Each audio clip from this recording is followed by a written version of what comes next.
Kwa elimu ndio uhai wa dini ya Kiislamu. Tukipachezea mahali hapa tutakuwa tumechezea mahali pakubwa sana. Wazazi pamoja na vijana wao wenyewe wanatakiwa wajue kwamba wana dhima kubwa mbele ya Allah subhanahu wa ta'ala katika kuwatoa wakfu watoto wao kwa ajili ya dini ya Allah subhanahu wa ta'ala. Sio aibu, bali ni sharaf. Ni sharaf kuwa watoto wanakuwa katika ilmu, na watoto nao wafahamu wao wenyewe, vijana wao wenyewe wajue kwamba mimi nataka niwe wakfu kwa ajili ya kuisimamia dini ya Allah subhanahu wa ta'ala, na njia ya kufanya ni kujitahidi kwenye kusoma kulingana na huu umri wangu nilionao. Sasa nasema, lakini ikitokea ukapuuza wewe kwamba mimi bwana katika jambo hili basi mimi sihusiki bwana, mimi nitakwenda kufanya mambo yangu, watu wapata hela kwa Kariakoo kama nini bwana, tufanye biashara, mimi kae tu kusoma hapa, ndio ukajichanganya huko.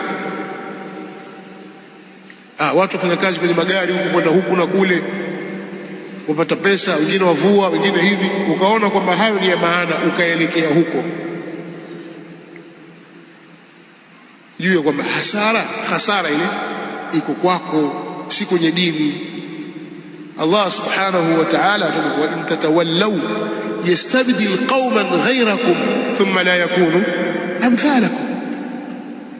Kama mtageuka mkaamua kuyakimbia mambo ya dini, mkageuka mkayapa mgongo mambo ya dini, Allah subhanahu wa ta'ala ataweka mbadala wa watu wengine wasiokuwa nyinyi. Hao watakuwa bora na hawatakuwa mfano wenu. Wewe acha, watapatikana watu wengine bora kuliko wewe, na dini itakwenda, na wewe ndio utakayojuta, utakula hasara hapa duniani na akhera. Na leo ninachokisema, wewe kama una fikira zako, mimi bwana nitasoma kidogo tu, njue tu kidogo tu, kwa lazima niwe shekhi kidogo tu, soma kicho kidogo, tafuta cha kufanya. Usije ukaona kwamba dini itakufa eti kwa sababu wewe umeacha kusoma. Abadan, haliwezi kutokea hivyo. Ukisoma watafuta sharafu ya dini yako, watafuta sharafu katika nafsi yako. Sharafu hii utaipata wapi? Inda Allah. Sharafu hii yapatikana mbele za Allah subhanahu wa ta'ala, si mbele za watu. Kisha Allah subhanahu wa ta'ala huweka uzisakhirisha na kuzidhalilisha nyoyo za waja zielekee kwako, sio wewe. Kwa ile ilmu atakayokupa Allah na wewe ukasimama sawa sawa, Allah subhanahu wa ta'ala akikuona umesimama sawa sawa katika dini yake na kuipigania dini yake, akakupenda wewe Allah subhanahu wa ta'ala kwa hilo, umwambie Jibril, mimi nampenda mtu fulani. Waambie watu walioko mbinguni, viumbe vya mbinguni, kwamba mimi nampenda fulani. Jibrili hutangaza huko mbinguni kwamba Allah subhanahu wa ta'ala anampenda mtu fulani, na nyinyi faahibuhu, na nyinyi mpendeni. Fayuhibbuhu ahlus sama, watu wa mbinguni wanampenda, viumbe vya mbinguni vile vinampenda.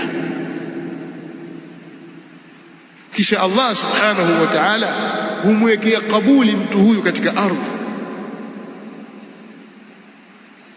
Sio juhudi ya mtu binafsi na kwamba ana hiki ana vile na hivi. Sasa hili ni jambo la Allah subhanahu wa ta'ala, lakini mpaka wewe uelekee kwake kiukweli kabisa, na njia ya kuelekea kwake subhanahu wa ta'ala inahitaji kupita kwenye njia ya ilmu, si njia nyingine.